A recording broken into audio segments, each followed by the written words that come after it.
gostaria de convidar nossa irmã Angélica para você sentar à mesa. Pedir os irmãos que dirigem o celular, ou coloquem no modo silencioso, por favor. Pedir nosso irmão para fazer a leitura da página.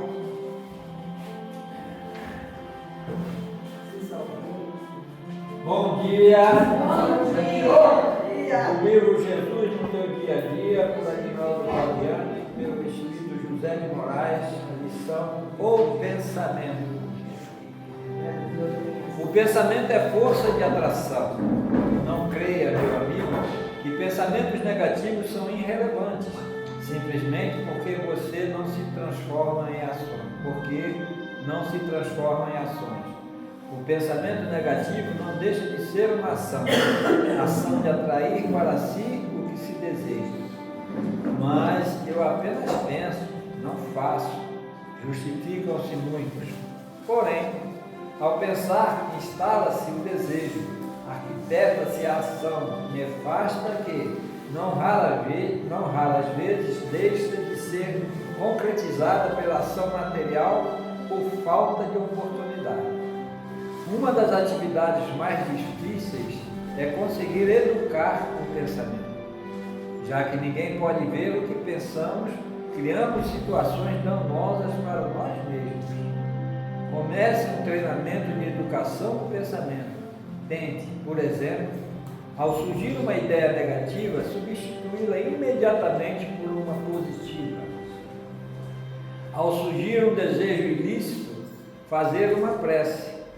Concentrar-se naquilo que é bom.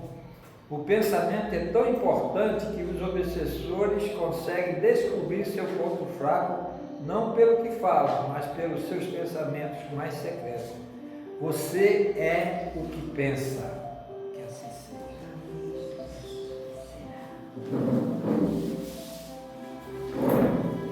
Fechamos os nossos olhos, elevemos os nossos pensamentos ao nosso Pai Celestial, ao nosso Mestre Jesus, à nossa Mãe Santíssima, aos nossos abnegados amigos espirituais e aos nossos anjos guardiões, em agradecimento por esta oportunidade abençoada de mais uma vez, Senhor, podermos estar aqui, reunidos em Teu nome, buscando um pouco mais de esclarecimento, buscando um pouco mais de força, sabedoria, resignação, para continuarmos, Senhor, a nossa caminhada.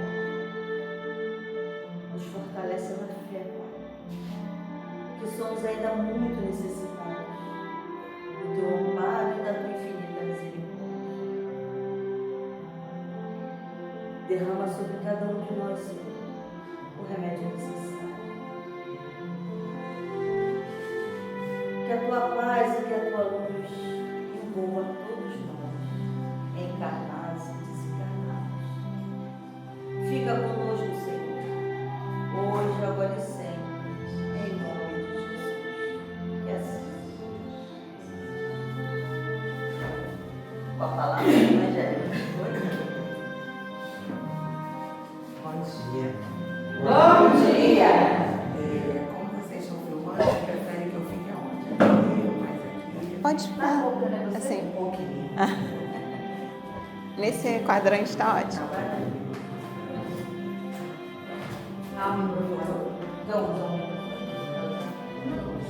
Para gravar, trabalha esse irmão? Não. A captação tá boa. Ok, daqui a pouco ela sai, gente. Vai embora, né? Acho que Prof, é dessa maneira, daqui a pouco a gente descobre tomando ambiente com a voz. Bom dia. Bom dia. A gente sempre agradece, né, esse convite. Um convite ao estudo, né? E é importante que todo mundo saiba que quando a gente é convidado para uma tarefa de divulgação do Evangelho, divulgação da doutrina espírita, né? Uma tarefa de reflexão, nós somos, né, de uma certa forma, envoltos a esse compromisso de estudar.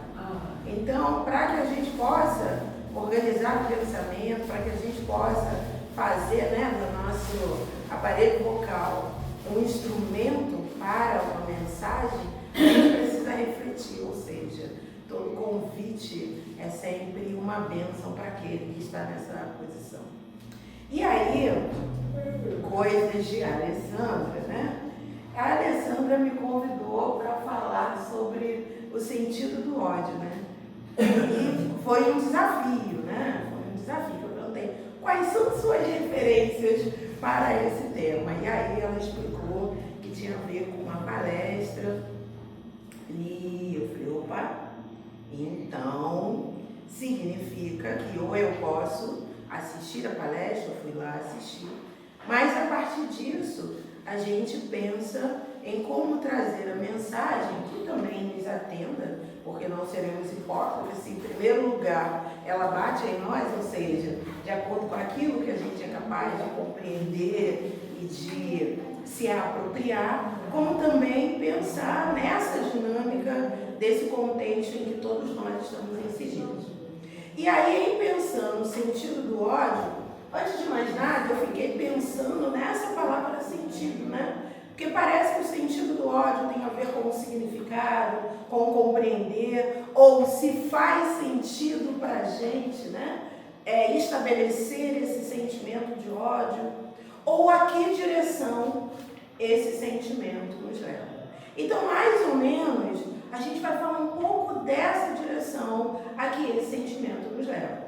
É claro que tentando compreender o seu significado. E aí não tem jeito, né? Vamos falar de sentimento, seja ele um sentimento positivo, seja ele um sentimento negativo, a gente começa de Jesus. Então, para falar sobre o sentido do ódio, a gente foi lá no Evangelho de Mateus, e essa é uma proposta do Evangelho segundo o Espiritismo. É sempre bom. Em tempos de redes sociais, a gente tem que mostrar que a gente usa livro, né? Para ver se as pessoas voltam a ler os livros, né? Tudo que está na rede, quase isso. Muita coisa que está na rede é interessante para a gente, né? Mas... Angélica, eu não interrompendo você, mas ontem eu vi na rede social algo muito interessante. Um morador de rua, ele falou que para não usar droga, ele lê o tempo de experiência. Muito interessante. Porque você ocupa a mente, né? Você ocupa a mente. E se você ocupa a mente, você ocupa os desejos, você vai dando sentido. E aí você consegue sair desse cenário, né? Quando a gente é criança, então, a gente faz esse exercício, né? De trabalhar a imaginação para a criança possa, mais à frente, desenvolver desejos. E é conosco, aquilo que, se a gente não viaja pelo pensamento, no geral a gente não realiza. Por isso o sonho é tão importante, o livro nos leva lá. E aí sim, a gente foi buscar o livro, né? Porque livro é importante. E se não fosse assim, a doutrina espírita não estaria catalogada nos livros, né? Porque quando a gente ouve alguém falar, quando a gente lê um texto que é de alguém que está interpretando uma mensagem, né? Nós estamos lendo o pensamento daquela pessoa. Mas quando a gente vai aos livros, né? Nós estamos bebendo da fonte. Então é importante também beber da fonte. E aí sim, nós fomos ao Evangelho segundo o Espiritismo e encontramos esse livro bem interessante, Ilumina-te, de Divaldo Franco, O Amor Pede Passagem e O Perdão como Caminho, o Caminho como Perdão, do Alberto Almeida, além de outros, o Consolador e assim por diante. Mas vamos a Jesus. Então lá no Evangelho de Jesus, Jesus vai dizer para a gente assim, que estava escrito na lei, né? Então nós precisamos cortar o tempo, né? Jesus está entre os seus são hebreus que possuem uma tradição. E essa tradição, ou melhor, essa cultura está toda embasada na lei. Na lei que nós conhecemos como os 10 mandamentos, e nós vamos reconhecer nos 10 mandamentos essa ligação com Deus, Então a gente vai reconhecer a lei divina, a expressão da lei divina nos 10 mandamentos, mas nós sabemos que para organizar aquela população, e conosco também ainda é hoje, nós precisamos das leis civis, né? Precisamos das leis que nós ofertamos à sociedade para que a gente possa se organizar. E a época de Jesus é a mesma coisa. Então, os 10 mandamentos, expressão de Deus, que estabelece a relação do Espírito com Deus, com Ele e com a sociedade, com o próximo. Os 10 mandamentos. Mas vieram as outras leis, e que para nós, né, que somos aqui que somos ocidentais, que somos cristãos, nós vamos encontrar essa lei lá no Velho Testamento, né? E lá no Velho Testamento, mas para os judeus, nós vamos dizer que é o Alcorão, né? A Torá, falei errado. A Torá, nós tinha registrado como lei a seguinte afirmação: amareis o vosso próximo e odiareis os vossos inimigos. Era da lei civil. Amareis o vosso próximo e odiareis o vosso inimigo. Quanto a isso, vai dizer Jesus: eu, porém, vos digo, amai os vossos inimigos, fazei o bem aos que vos odeiam, e orai pelos que vos perseguem e caluniam, a fim de serdes filhos do vosso Pai que está nos céus, e que faz se levante o sol para os bons e para os maus, e que chova sobre os justos e os injustos. Então Jesus está, e a gente precisa entender qual é esse cenário. Esse cenário é aquele que a gente conhece como Sermão da Montanha, né? Lembrando que o Sermão da Montanha tem como destaque as bem-aventuranças, mas o Sermão da Montanha, ele é um conjunto de orientações trazido por Jesus. É no Sermão da Montanha, por exemplo, que Jesus vai nos ensinar o pão nosso. Faz parte desse conjunto de orientações.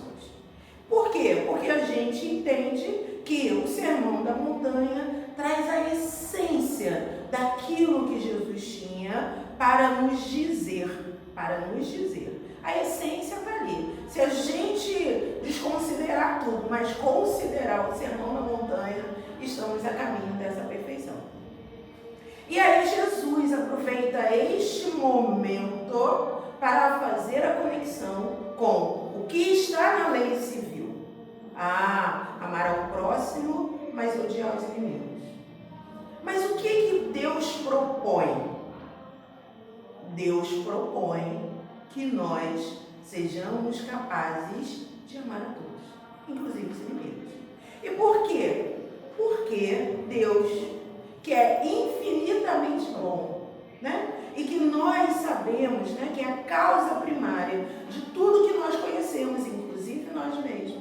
Deus, que é infinitamente bom, Ele oportuniza vida, garantia de que nós sejamos capazes de cumprir a lei, sejamos nós justos ou injustos, estejamos nós adequados à lei ou não. A oportunidade é para todos, é o que Jesus vai dizer aqui. E aí, mais à frente no Evangelho segundo o Espiritismo, falando dessa proposta de Jesus, Kardec vai fazer a seguinte reflexão: amai-vos uns aos outros e serei felizes. Olha, amplia. E a gente passa a compreender a proposta de amor. Por que eu preciso amar? Porque isso me traz bem-estar. Essa é uma proposta de felicidade.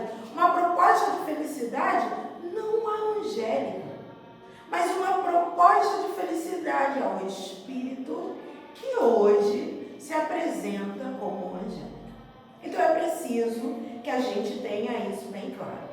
E aí você vai dizer, você nem falou do sentido do ódio. Mas antes da gente chegar lá no ódio, nós precisamos aqui organizar o nosso pensamento sobre duas palavras que são importantes. Uma delas é a emoção, né? Emoção. O que seria a emoção? Para que a gente possa classificar ou conceitual. Emoção é uma reação física a algo que seja agradável ou desagradável a gente. É a emoção. Então é físico, a gente reage. Ou seja, um abraço me traz uma emoção.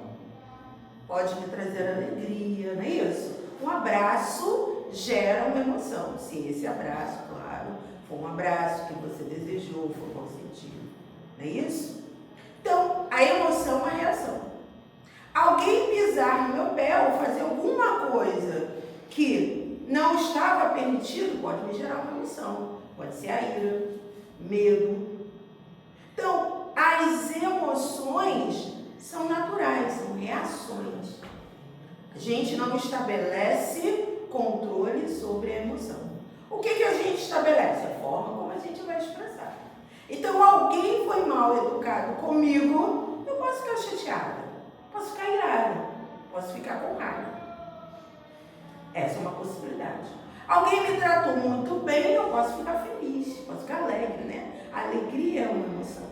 Aquele filme Divertidamente, quem já viu, quem não viu, veja, né? Porque aquele filme não é para criança apenas, é para nós, né? Porque lá apresenta as emoções primárias, alegria, tristeza, a raiva, nojinho, né? Apresenta lá as emoções primárias. Então, emoção é uma reação. Então, a ira, a raiva é uma emoção. Sentimentos. Sentimento já é uma interpretação dessa emoção. Então, sentir raiva momentaneamente. A manutenção dessa raiva me leva ao sentimento. Ódio, por exemplo. Ciúme, por exemplo. Medo, por exemplo. Então, a manutenção, ou seja, o que eu chamo de manutenção? Olha, quando eu olho para aquela emoção e aí, a partir dela, eu tomo uma decisão do que fazer com ela, sentimento. Me senti alegre. Alguma coisa me provocou alegria. A decisão de trabalhar com essa alegria me gera sentimento, que pode ser a gentileza, que pode ser o amor, né? Pode ser a fraternidade.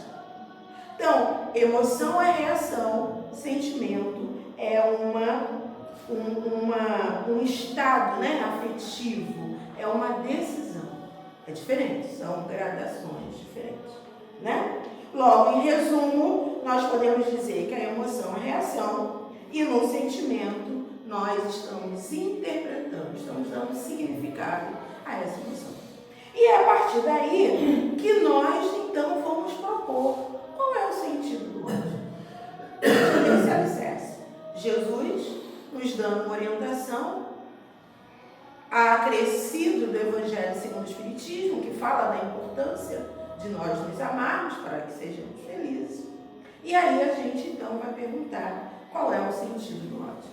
Mas para que a gente possa perguntar o sentido do ódio, a gente primeiro precisa saber o que é ódio, né? Ou, no mínimo, de onde vem o ódio. Então, o que é o ódio? De onde vem o ódio? E aí a gente foi procurar, e a Joana, né? Joana é maravilhosa. A gente foi procurar e encontramos que o ódio, ele tem relação com os resquícios, o que trazemos do nosso processo evolutivo. Então, o ódio, ele tem relação com a nossa vivência, com o nosso passado, com aquilo que a gente escolhe guardar. Com aquilo que a gente escolhe guardar.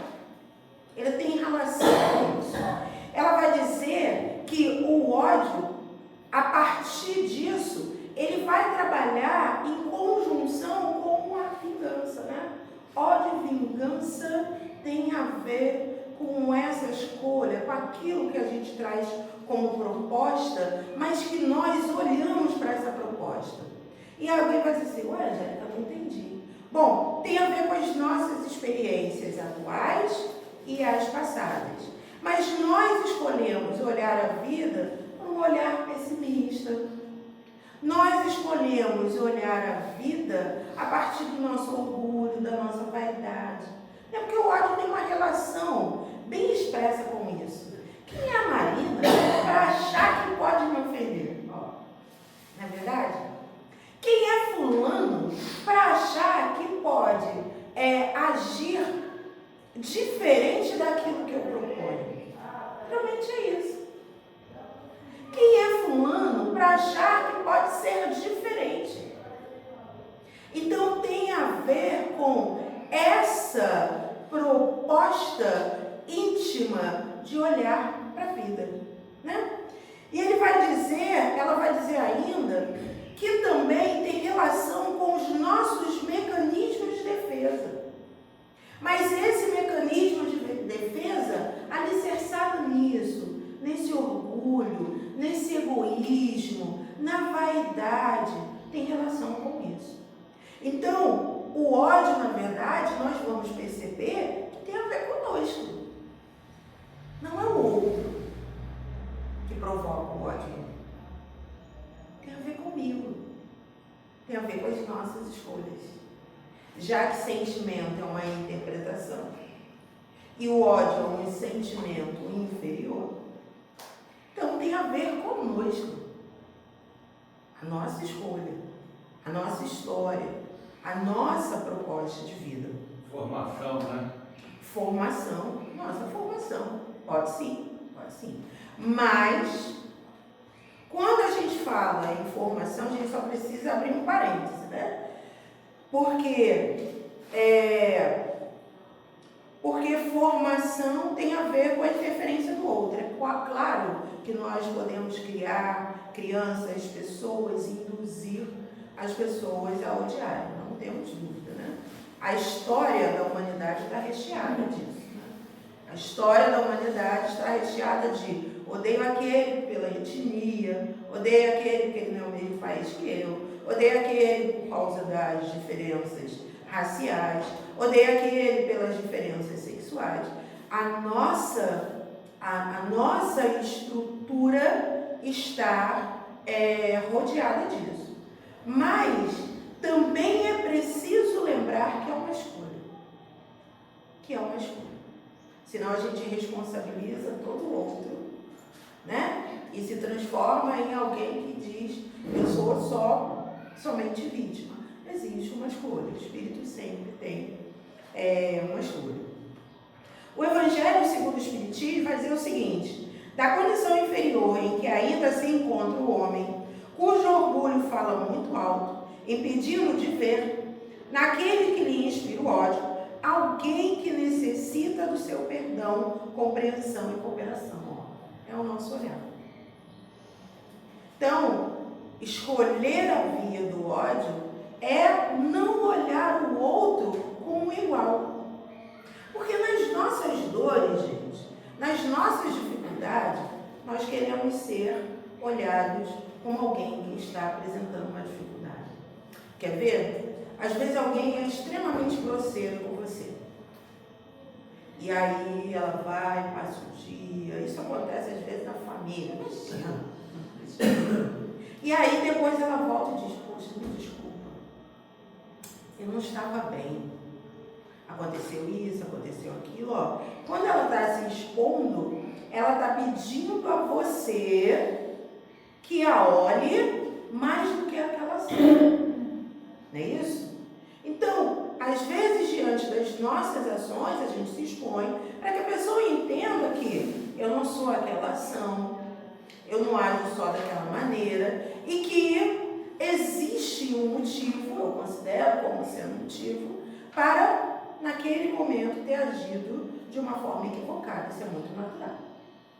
O problema é que quando os papéis se invertem, que a gente também precisa pensar, olha, eu ofendido, eu preciso pensar, pode não estar bem. Fulano não é só aquilo. Hoje, não foi legal, mas, começa a considerar. Ele, como eu também, né, está envolto a esses fluidos. O fluido código universal, né? Então, aqui, eu estou desconectada, eu posso desconectar os outros também. E, às vezes, a gente esquece disso. Então, o que o Evangelho segundo o Espiritismo está dizendo é isso. Então, aquele que se direciona ao ódio, ele está deixando de olhar o irmão como igual. Se eu sou capaz de me desestabilizar, o outro também é. Se o motivo é justificado ou não, é outra avaliação.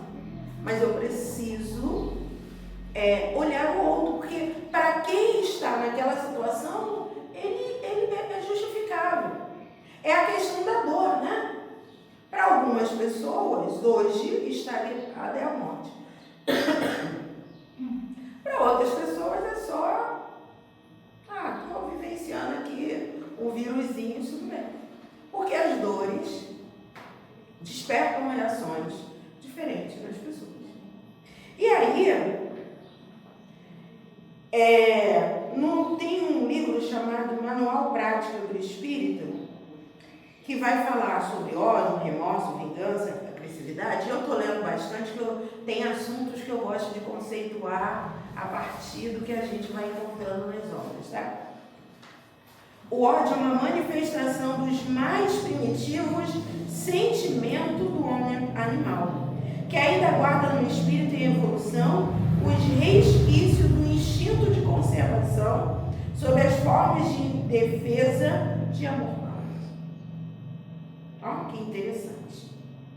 E aí, a gente foi procurar em um consolador, né? Que são as mensagens de Emmanuel. Tem uma parte do livro O Consolador, que é um livro de perguntas e respostas, em que Emmanuel vai responder sobre o perdão. E falando sobre o perdão, ou seja, sobre o perdão, propõe-se a ele que se fale sobre a natureza do ódio. Olha o que Emmanuel vai dizer, que é super interessante. Eu achei isso aqui muito. Ele vai dizer: todavia, na maior parte das vezes, o ódio é um germe do amor que foi sufocado e desvirtuado por um coração sem evangelho. E aí é o nosso ponto.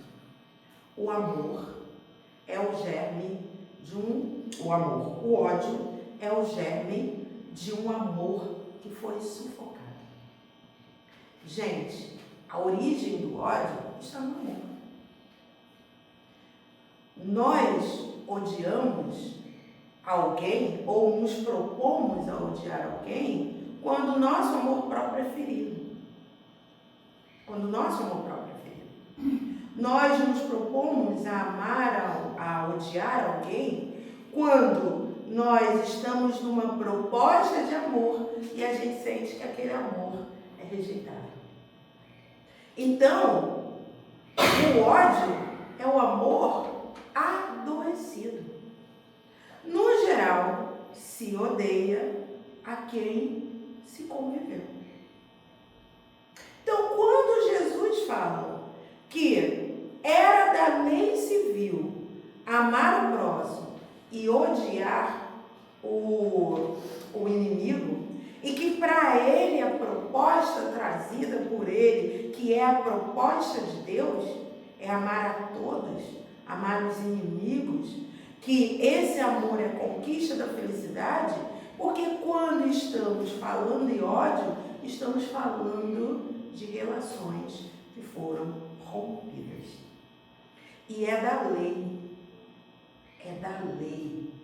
a reconciliação. É da lei a fraternidade. É da lei a gentileza. É da lei a solidariedade. É da lei o amor.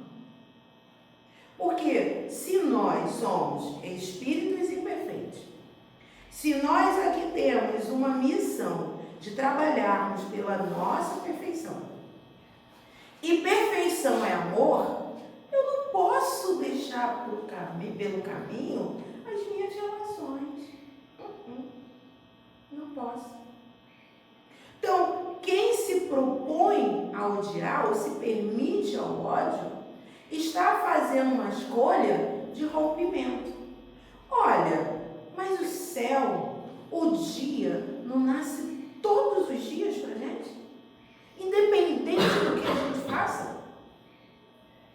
As nuvens, no seu processo natural, não proporcionam a gente a chuva para que a vida nesse planeta possa continuar? Para todos, justos, injustos, aqueles que seguem a lei, aqueles que não seguem, aqueles que já conseguiram desenvolver parte das virtudes, aqueles que não, é para todos. Ou seja, Deus propõe o amor todos os dias, porque é assim que Ele age com a gente. Não deixa ninguém para trás. Deus é tão bom que Ele nos manda Jesus como sendo a sua mensagem. Como agiu Jesus? Como agiu Jesus?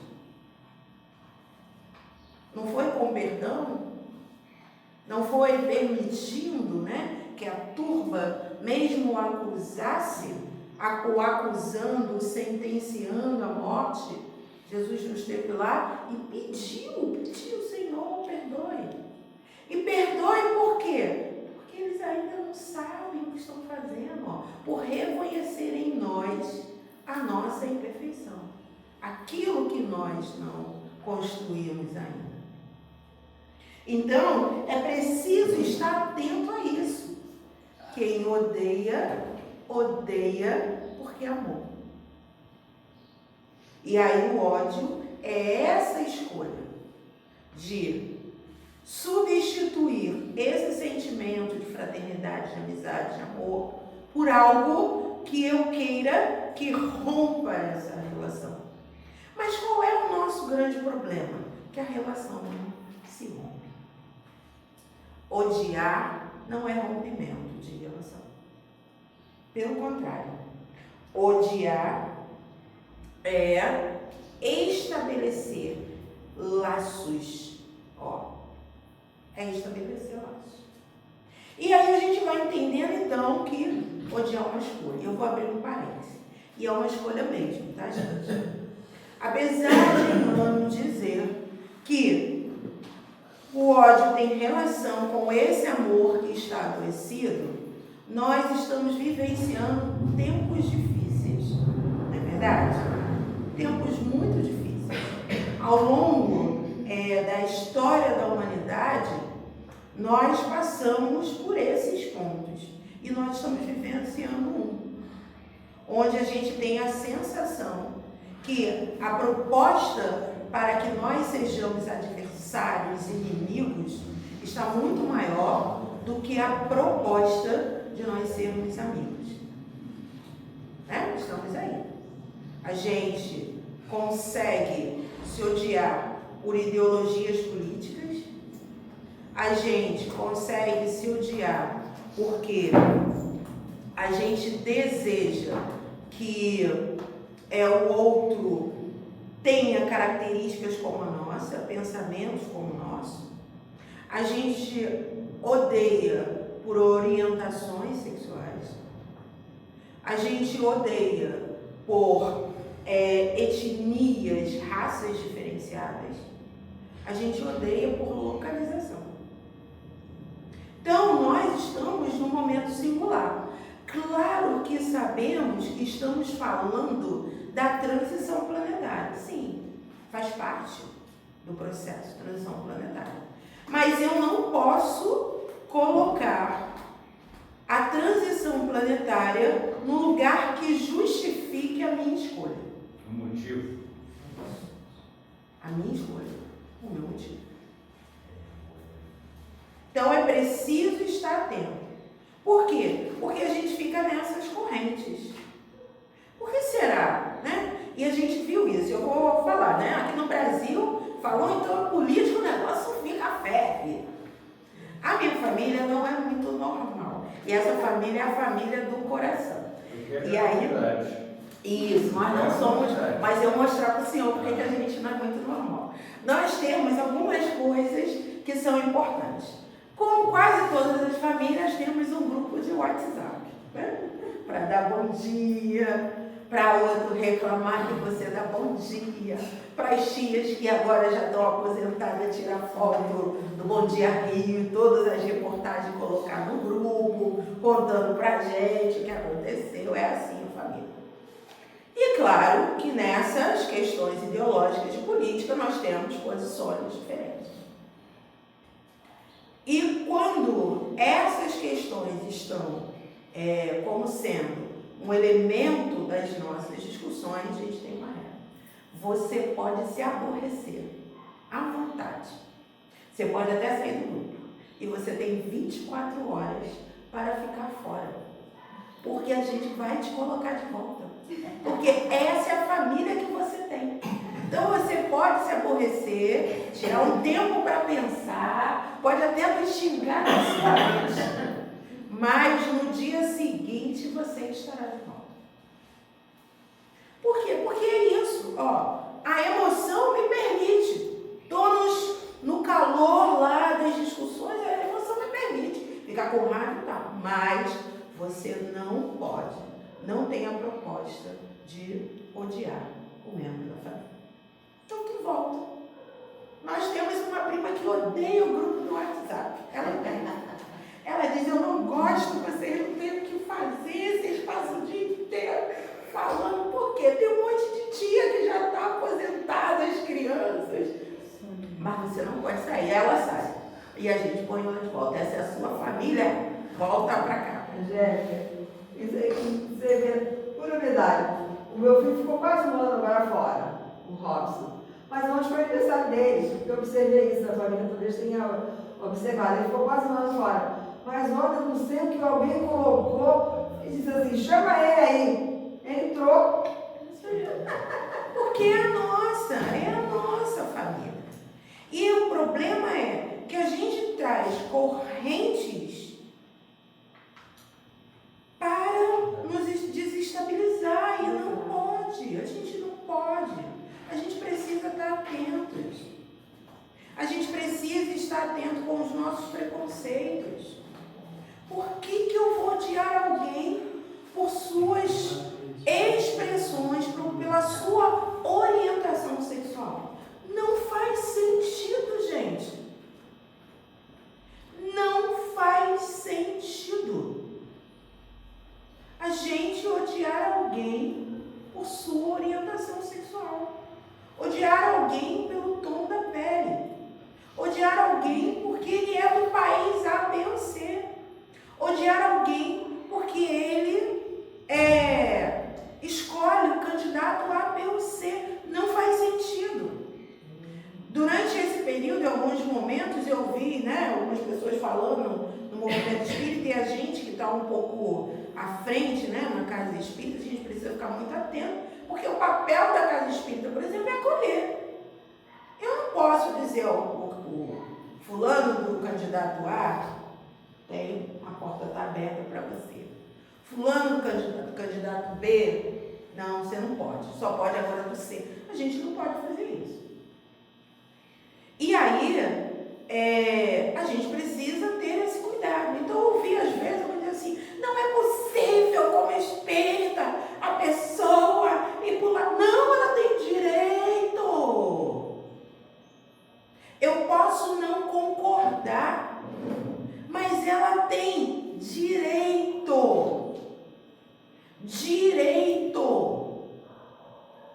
Porque ele é um ser, é uma individualidade. Nós somos espíritos e, enquanto espíritos, somos individualidades. E temos livre-arbítrio. E como eu administro o meu livre-arbítrio é responsabilidade minha. Não é do outro. Claro que existem as leis, as convenções, para que a gente tenha uma relação saudável. Mas não faz sentido eu odiar alguém pelo seu posicionamento político, pela sua orientação sexual. Não faz sentido. E às vezes a gente faz isso. Não faz sentido a gente dizer bandido bom é bandido morto. Primeiro que eu sou espírito e não muda nada. Se ele morrer, ele continua sendo espírito. E continua precisando do instrumento chamado educação para as suas mudanças. Então, bandido bom não é um bandido morto. Bandido bom é bandido educado.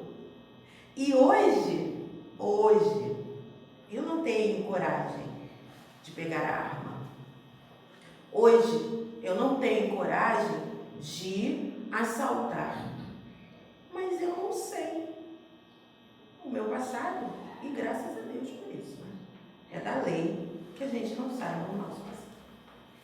Então, precisamos estar atentos a isso, porque às vezes a gente está na turba, a gente está seguindo esse pensamento e nem está percebendo que nós estamos comprando uma proposta de ódio, fazendo uma escolha de odiar e nem temos relação com ninguém.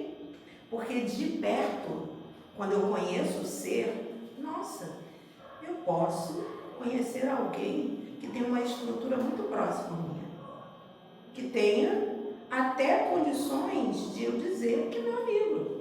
Não é isso? As nossas antipatias. Quando as pessoas nos eram antipáticas, até a gente conhecer a pessoa, a gente dizer, pô, não era nada daquilo que eu imaginava. Então é preciso atenção a isso. E aí, lembrar, né, que se o ódio é o amor adoecido, o ódio é a expressão do amor possessivo. Quem ama não possui. Quem ama não possui. Porque o princípio do amor é a liberdade.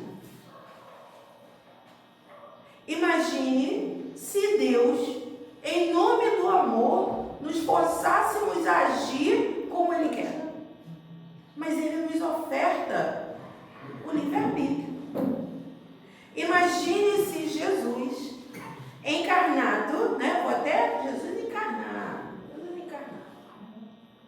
Jesus, governador espiritual deste planeta, nessa proposta de encarnação, estando ao nosso lado, com uma capacidade, né, de lidar com os elementos da natureza. Nós vimos lá, né, na pesca milagrosa, na acalmar a tempestade.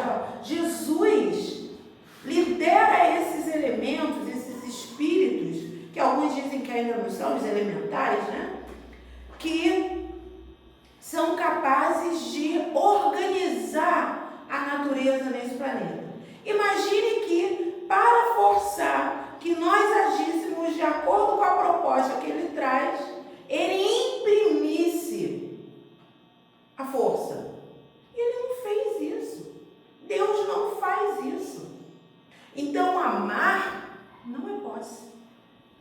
Ou seja, meu filho, ele precisa voar. O meu parceiro, a minha parceira, ele tem direito à vida própria.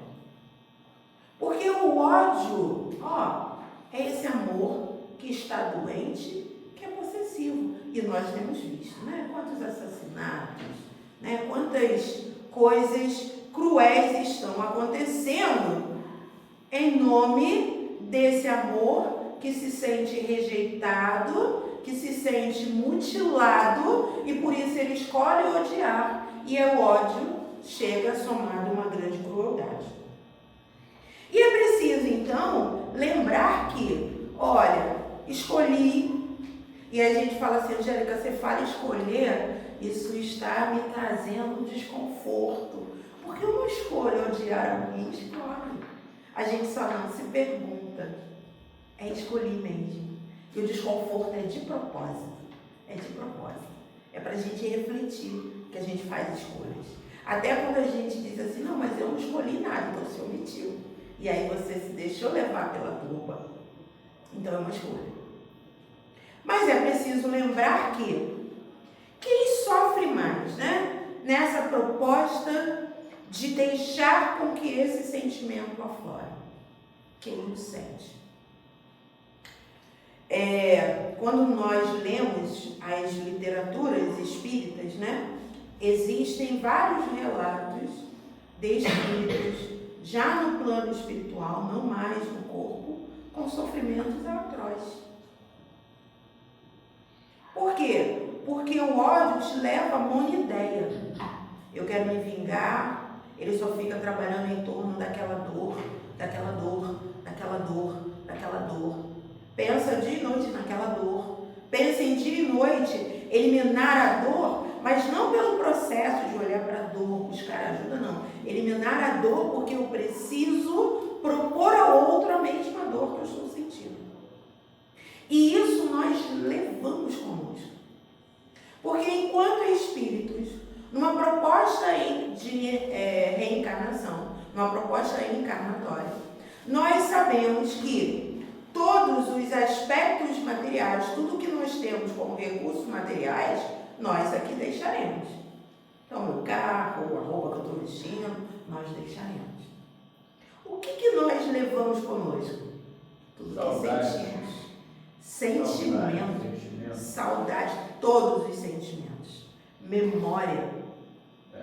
Então, se eu odeio agora, desencarnei.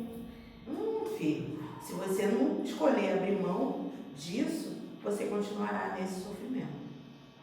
E quem trabalha nas mesas mediúnicas, recebendo, né, ou melhor, fazendo o atendimento fraterno aos espíritos, no diálogo fraterno, percebe que isso, a dor é dele. A dor é do espírito. Então, nesse processo de lidar com esse sentimento, quem sai mais machucado não é a vítima do ódio, é quem sente, Lá na questão 933 do Livro dos Espíritos, Kardec pergunta assim: assim como quase sempre é o homem o causador de seus sofrimentos materiais, também o será dos seus sofrimentos morais? Aí ele diz, os espíritos dizem, mais ainda, porque os sofrimentos materiais, algumas vezes, independem da sua vontade. A gente vai passar por algumas dificuldades que a gente não tem como dizer que gostaria, daquele momento, passar por aquilo.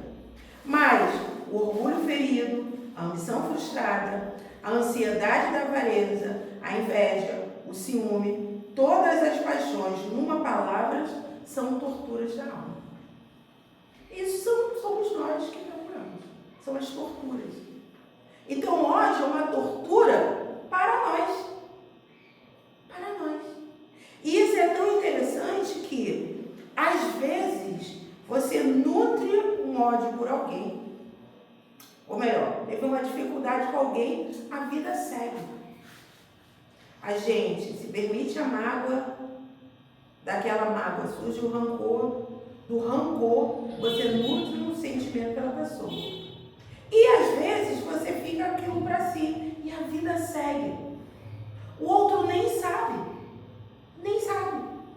E às vezes a gente tem a oportunidade de falar para alguém que ficou magoado, que ficou chateado, e a gente pega o nosso terço todo contra para a pessoa e ela fica olhando para a gente assim, tipo, nossa, eu não sabia disso.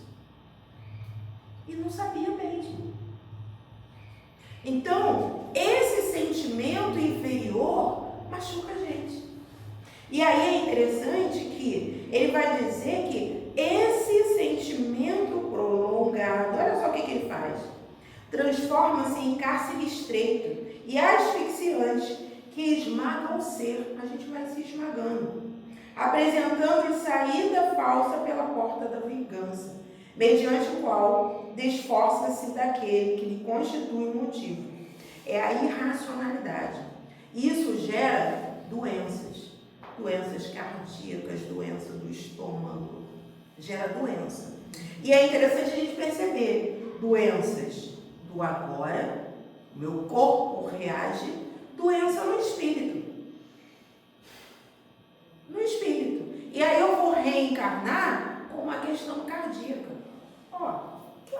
meu ódiozinho lá, que maculou essa minha relação com o sentimento positivo. E aí, reencarna. Questões cardíacas, com câncer, né? Propenso a ter câncer e outras questões.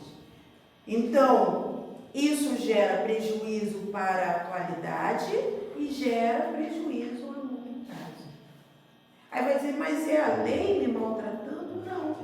É a forma que a lei encontra para que a gente possa lidar com aquela dor e que a gente possa se equilibrar. Porque Deus não nos pune, tá, gente? Deus não nos pune. De novo, Deus não pune. Deus educa. E a educação é um processo natural a todos nós. É da lei. Então ele não olha, Angélicazinha, não é isso. É a lei agindo para que nós possamos nos ajustar. E aí, o que acontece? À medida que a gente vai nutrindo cada vez mais esse sentimento inferior, a gente deixa a vida passar e perde a oportunidade. E ao invés de nós estarmos no sentido para a perfeição, o que acontece conosco? A gente paralisa. Então, direcionar-se para os sentimentos inferiores é buscar a paralisia do nosso desenvolvimento evolutivo, da nossa evolução, né? E aí a gente poderia pensar, ok, Angélica, já está terminando, qual o antídoto contra o ódio, né? Qual o antídoto? Como combater o ódio? O que fazer quando o ódio invade a alma? E aí, lá no Evangelho, segundo o Espiritismo, diz pra gente o seguinte, o Cristo, que devereis considerar modelo, deu-vos o exemplo desse devotamento. Missionário do amor. Ele amou até dar o sangue e a vida por amor. Gente, em todas as questões da nossa vida, olha para Jesus. Como Jesus agiria nessa situação? Ontem eu estava assistindo, a gente tem dia de Maria, né? Então, você está em casa, sexta-feira eu pensei, não quero fazer nada, não quero fazer nada, tchau, papai, Pati, um monte de coisa para fazer. Mas eu não quero fazer nada, quero descansar, só fui à casa espírita mesmo. E ontem, não tem jeito, se você tira um dia para descansar, outro dia que você está em casa tem que botar tudo em ordem. Então tinha roupa, a cozinha para lavar e tudo. E comecei a fazer. E aí eu falei, vou ouvir música, mas no que eu coloquei lá no Spotify, apareceu o podcast, né, do Haroldo Dutra, ele fazendo o estudo das cartas de Paulo, né? E aí eu resolvi escutar. E aí ele falava uma coisa muito interessante, que tem a ver com isso, com olhar para Jesus. Ele propunha a gente entender o que é o Evangelho. A gente diz assim, o que é o Evangelho? O Evangelho é a boa nova, né? É a boa notícia. Mas essa boa notícia é enviada por quem? No geral, a gente pensa assim, a boa notícia é enviada por Jesus. E aí, Haroldo mostrou nesse estudo da carta de Paulo que, na verdade, a boa notícia é enviada por Deus. Por Deus. Então, Deus envia. E qual é a notícia? É Jesus. O próprio Evangelho é Jesus. Jesus é a boa notícia. E está lá no livro dos Espíritos. Jesus é o guia e modelo da humanidade. Tudo aquilo que ele diz, tudo aquilo que ele ensina, todas as suas práticas são para que nós possamos nos apropriarmos e nos aproximarmos de Deus. A doutrina espírita é esse instrumento para que a gente possa compreender Jesus. Por quê? Porque o antídoto para as nossas dificuldades está em Jesus. Está em Jesus. Então, se o ódio já está instalado em mim, eu olho para quem? Para Jesus. E o que Jesus vai propor? Ó, mulher samaritana. Jesus conversa com a mulher samaritana, não é verdade?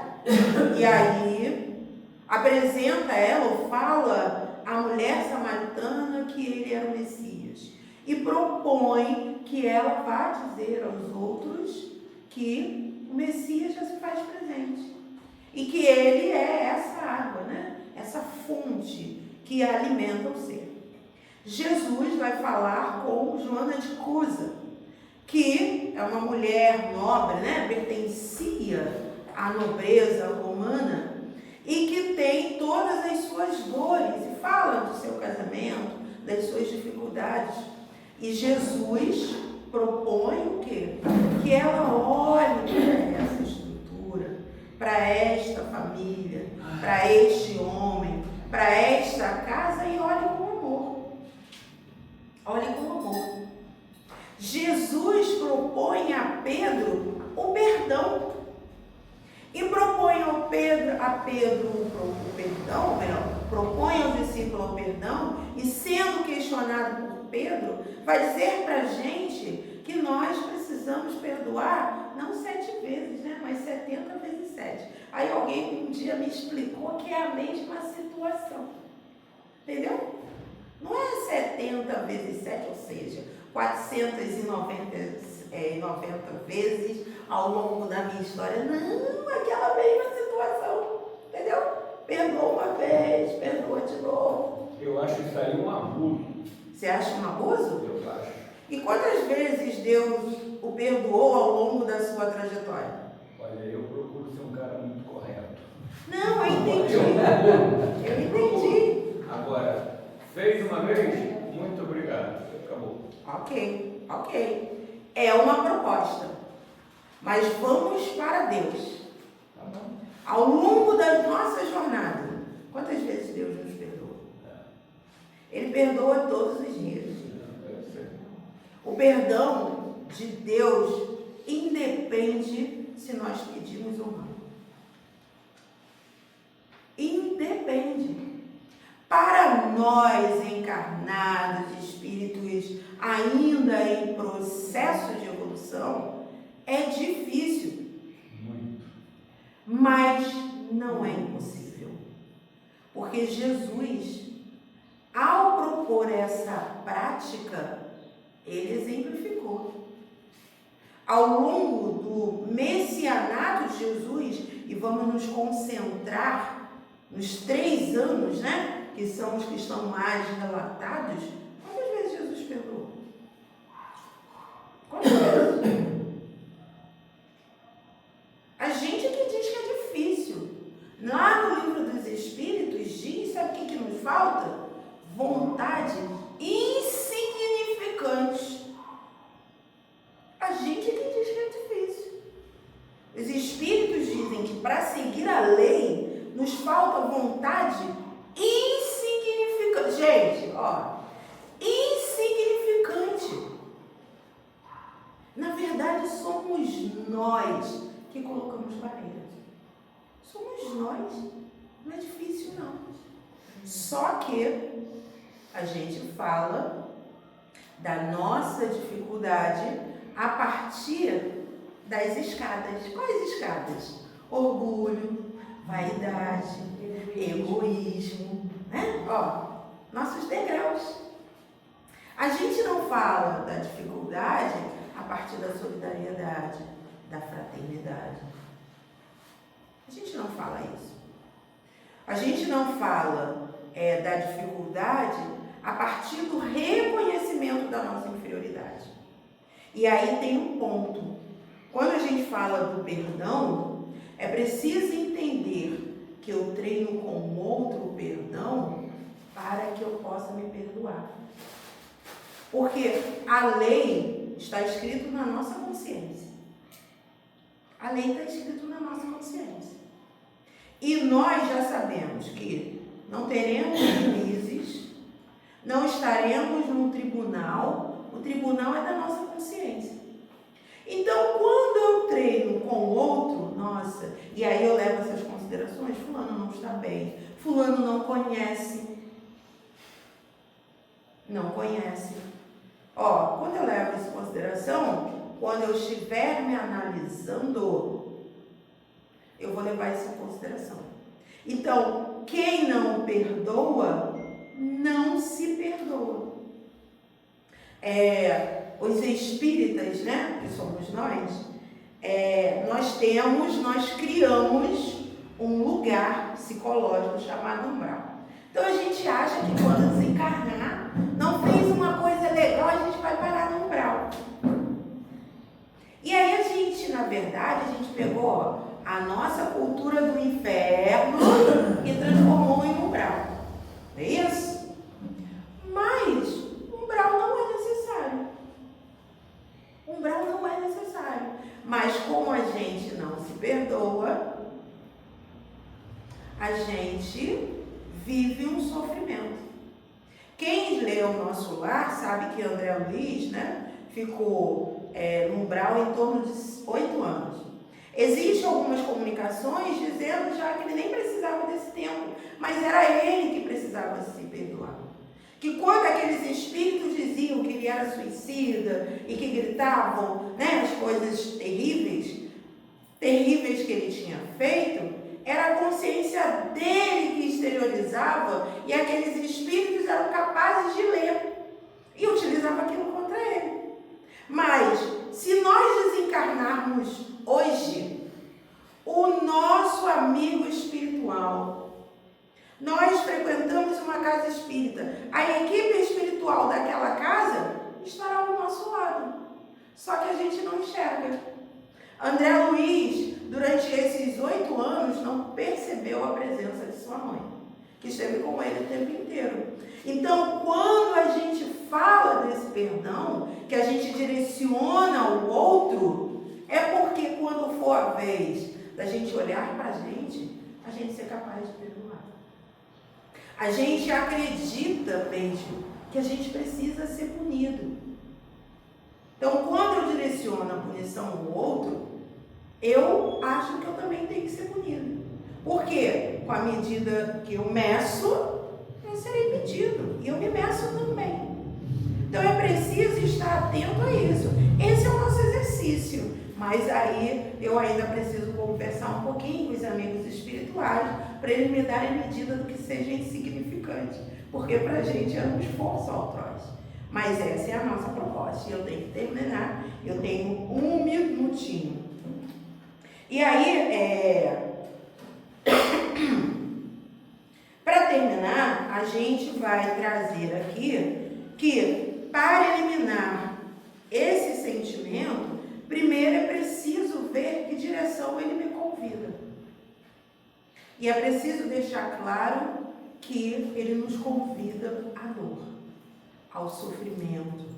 Eu vou até além, vou tirar a dor e ao sofrimento. A doença moral, a doença física.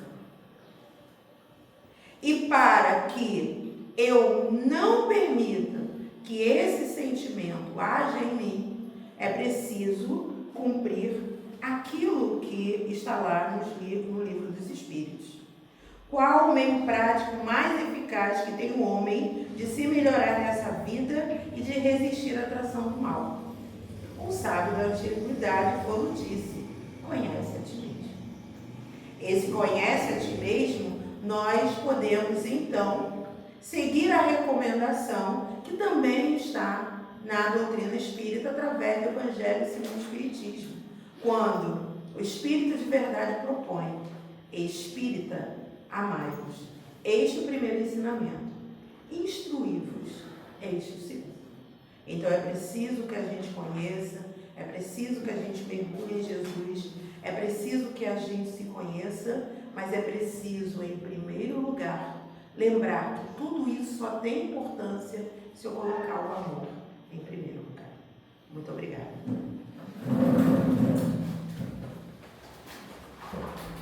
Nós que agradecemos a nossa irmã, sabe